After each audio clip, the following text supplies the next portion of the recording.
আসসালামু আলাইকুম, আমার চ্যানেল কুকিং বেইমিতে আপনাদের সবাইকে স্বাগতম। আজ আপনাদের সাথে এমন একটি রেসিপি শেয়ার করব যেটাকে আপনারা কেক, ডেজার্ট বা মিষ্টি যে কোনো নামেই ডাকতে পারেন। যে নামেই ডাকেন না কেন, এটা খেতে অসম্ভব মজার হয়। আর যাকে এটা একবার তৈরি করে খাওয়াবেন সে কিন্তু খেয়ে আপনার ফ্যান হয়ে যাবে। যে কোনো অকেশনাল ডেজার্ট হিসেবে সার্ভ করতে পারেন, দেখতেও ভীষণ ভালো লাগে। আমি আশা করছি আমার আজকের এই সহজ এবং মজার রেসিপিটা আপনাদের খুবই ভালো লাগবে। এখন কথা না বাড়ি পুরো রেসিপিতে চলে যাচ্ছি। প্রথমে একটা বড় বলে রুম টেম্পারেচারে থাকা 3টা ডিম ভেঙে নিচ্ছি। ফ্রিজের ডিম ইউজ করলে অবশ্যই 1 থেকে 1.5 ঘন্টা আগে ডিমগুলোকে ফ্রিজ থেকে বের করে রেখে তারপরে ইউজ করতে হবে। সাথে দিয়ে দিচ্ছি 3/4 কাপের মতো চিনি। 1 কাপের একটুখানি কম, চাইলে আপনারা চিনির পরিমাণটা কিছুটা বাড়িয়ে কমিয়ে এখানে ইউজ করতে পারবেন। আর খুব সামান্য একটু লবণ। এখন এই সব কিছুকে একটা ইলেকট্রিক বিটারের সাহায্যে খুব ভালোভাবে বিট করে নিব। ততক্ষণ বিট করে নিব যতক্ষণ না চিনিটা পুরোপুরি গলে যায়। আর আপনারা চাইলে কিন্তু হ্যান্ড উইস্ক দিয়েও বিট করে নিতে পারেন, সেক্ষেত্রে একটু সময় বেশি লাগবে। যখন সব কিছু খুব ভালোভাবে বিট করে নেওয়া হয়ে গিয়েছে আর চিনিটা পুরোপুরি গলে ডিম আর চিনির মিশ্রণটা এরকম ফোমি হয়ে এসেছে, এখন এর সাথে দিয়ে দিচ্ছি 1/2 কাপ সয়াবিন তেল। তেল দিয়ে এটাকে আরো 1-1.5 মিনিটের মতো বিট করে নিব। তেল দেওয়ার পর আর এটাকে খুব বেশি সময়ের জন্য বিট করে নেওয়ার প্রয়োজন না, অল্প কিছুক্ষণ বিট করে নিয়েছি। আর আজ যেহেতু লেমন কেক তৈরি করব, আমি এখানে নিয়েছি একটা লেবু। লেবুর উপরের যে পাতলা সবুজ খোসাটা আছে সেটাকে গ্রেট করে নিব। সবচেয়ে ছোট সাইজের গ্রেটারটা আমি এখানে ইউজ করছি। গ্রেট করার সময় একটু সাবধানে গ্রেট করতে হবে যেন সাদা অংশটা চলে না যায়, শুধুমাত্র সবুজ অংশটাকে গ্রেট করে নিতে হবে। দেখে নিশ্চয়ই বুঝতে পারছেন আমি সবুজ অংশটাকে গ্রেট করে নিয়েছি। লেবুর এই খোসাটা অবশ্যই দেওয়ার চেষ্টা করবেন, এতে কিন্তু কেকে খুব সুন্দর একটা স্মেল আসবে। এখন এর সাথে শুকনো উপকরণ দিব। শুকনো উপকরণগুলোকে অবশ্যই চেলে নিতে হবে, সেজন্য এখানে একটা চালনি নিয়ে নিয়েছি। 1 কাপ দিয়েছি ময়দা, 1 চা চামচ বেকিং পাউডার, 1/2 চা চামচ বেকিং সোডা। এখন শুকনো উপকরণগুলোকে চেলে নিচ্ছি। আর এর সাথে দিয়ে দিচ্ছি 1 চা চামচ ভ্যানিলা এসেন্স। চাইলে কিন্তু আপনারা এখানে লেমন এসেন্সও ইউজ করতে পারেন, আমার হাতের কাছে ছিল না সেজন্য আমি ভ্যানিলা এসেন্সটাই দিয়েছি। আর 1 টেবিল চামচ লেবুর রস। এখন ইলেকট্রিক বিটারের একটা কাঁটা দিয়ে সবকিছুকে খুব ভালোভাবে মিশিয়ে নিচ্ছি। আপনারা চাইলে কিন্তু হ্যান্ড উইস্ক বা স্প্যাচুলা দিয়েও মিশিয়ে নিতে পারেন, তবে খেয়াল রাখতে হবে ব্যাটারটা যেন ওভার মিক্স না হয়ে যায়। সবকিছু ভালোভাবে মিশে গেলে মিশিয়ে নেওয়া বন্ধ করে দিতে হবে। আর আমি এর সাথে দিয়ে দিয়েছি 1/4 কাপ তরল দুধ, সেটা দিয়েও মিশিয়ে নিব। আর খুব সামান্য একটু গ্রিন ফুড কালার দিয়েছি, যেহেতু লেমন কেক সুন্দর একটা কালার আসবে, তবে দিতে না চাইলে না দিলেও চলবে। এই তো আমার কেকের ব্যাটার তৈরি হয়ে গিয়েছে, সবকিছু খুব ভালোভাবে মিশে গিয়েছে আর এটাতে কোনো লামসও নেই।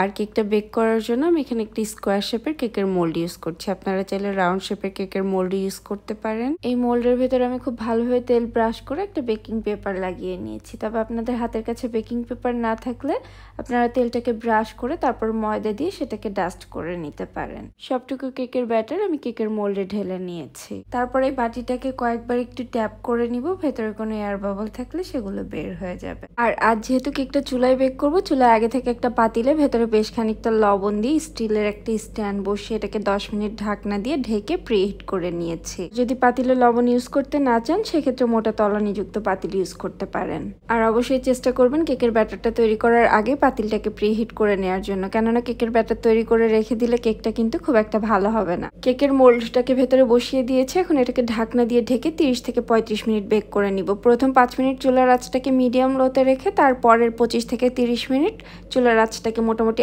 একদম লোতে রেখে বেক করতে হবে। আমি কেকটাকে টোটাল 35 মিনিট বেক করে নিয়েছি। এখন একটা টুথপিক দিয়ে চেক করে নিচ্ছি। টুথপিকটা যদি ক্লিয়ার বের হয় তাহলে বুঝতে হবে কেকটা হয়ে গিয়েছে। আর টুথপিকটা যদি ক্লিয়ার বের না হয় তাহলে এটাকে আরো 4-5 মিনিটের মতো বেক করে নিতে হবে। আর যারা ওভেনে কেকটা বেক করতে চান তারা 180 ডিগ্রি সেলসিয়াস তাপমাত্রায় প্রিহিটেড ওভেনে এটাকে 30 থেকে 35 মিনিট বেক করে নিলেই চলবে। কেকটাকে চুলা থেকে নামিয়ে পুরোপুরি ঠান্ডা করে নিয়েছি। এখন এটাকে মোল্ড আউট করে নিব। সাইডগুলোকে ছুরি দিয়ে একটু ছাড়িয়ে নিচ্ছি। চুলায় বেক করা হলো কেকের 4 সাইডে কিন্তু খুব সুন্দর একটা কালার এসেছে। আমি বেকিং পেপারটাকে উঠিয়ে কেকটাকে উল্টে নিয়েছি। কেকের সাইডগুলোকে কেটে নিচ্ছি, এতে কেকটা ট্রায়াঙ্গেল শেপে কাটা হলে তখন দেখতে অনেক বেশি ভালো লাগবে। কেকটা যেহেতু বেশ মোটা হয়েছে, আমি কেকের সাইডগুলোকে কেটে নেওয়ার পরে এটাকে মাঝ বরাবর কেটে নিচ্ছি। কেটে নেওয়ার পরে দেখে নিশ্চয়ই বুঝতে পারছেন ভেতরটা কতটা স্পঞ্জি হয়েছে। এখন কেকটাকে ছোট ছোট পিস করে ট্রায়াঙ্গেল শেপে কেটে নিব। আপনারা আপনাদের পছন্দ মতো সাইজে কিন্তু এটাকে কেটে নিতে পারেন, চাইলে স্কোয়ার শেপেও কাটতে পারেন। আমি এটাকে প্রথমে লম্বালম্বিভাবে 3 ভাগ করে নিয়েছি, তারপরে আড়াআড়িভাবে 3 ভাগ করে ছোট ছোট ট্রায়াঙ্গেল শেপ তৈরি করে নিচ্ছি। আশা করছি আপনারা দেখেই বুঝতে পেরেছেন আমি কেকটাকে কিভাবে কেটে নিয়েছি। এখন এগুলোকে ডিপ করে নেওয়ার পালা। আমি আজ কেকটাকে চকলেট সিরাপে ডিপ করব। আপনারা চাইলে কিন্তু হোয়াইট চকলেটেও ডিপ করে নিতে পারেন। চকলেট সস তৈরি করার জন্য আমি এখানে হাফ কাপ তরল দুধের সাথে 50 গ্রাম চকলেট মিশিয়ে সেটাকে মেল্ট করে নিয়েছি।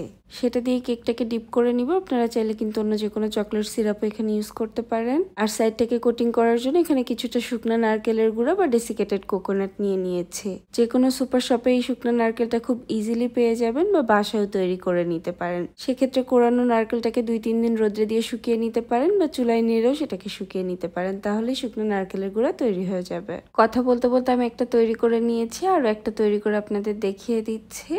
চকলেট সিরাপ বা সসের মধ্যে হালকা করে একটু ডিপ করে নিতে হবে সাইডগুলোকে, তারপর শুকনো নারকেলের ভিতরে এটাকে কোট করে নিতে হবে। দেখে নিশ্চয়ই বুঝতে পারছেন আমি কিভাবে করে নিচ্ছি। একইভাবে আমি বেশ কিছু তৈরি করে নিয়েছি। এগুলো দেখতে যেমন অনেক বেশি ভালো লাগছে, খেতেও কিন্তু ভীষণ মজার হয় আর এতটাই নরম তুলতুলা হয় যে মুখে দেওয়ার সাথে সাথেই মিলিয়ে যায়। রেসিপিটা একবার হলেও ট্রাই করতে পারেন, আর ট্রাই করলে কেমন লাগলো আমাকে কমেন্ট সেকশনে জানাতে ভুলবেন না। আর আমার রেসিপিটি যদি কোথাও একটুখানিও ভালো লেগে থাকে প্লিজ আমার চ্যানেলটি সাবস্ক্রাইব করে রাখবেন। আজকের মতো এখানেই বিদায় নিচ্ছে, আবার নতুন কোনো রেসিপি নিয়ে চলে আসবো। সে পর্যন্ত সবাই অনেক বেশি ভালো থাকবেন আর আমাদের জন্য দোয়া করবেন। আল্লাহ হাফেজ।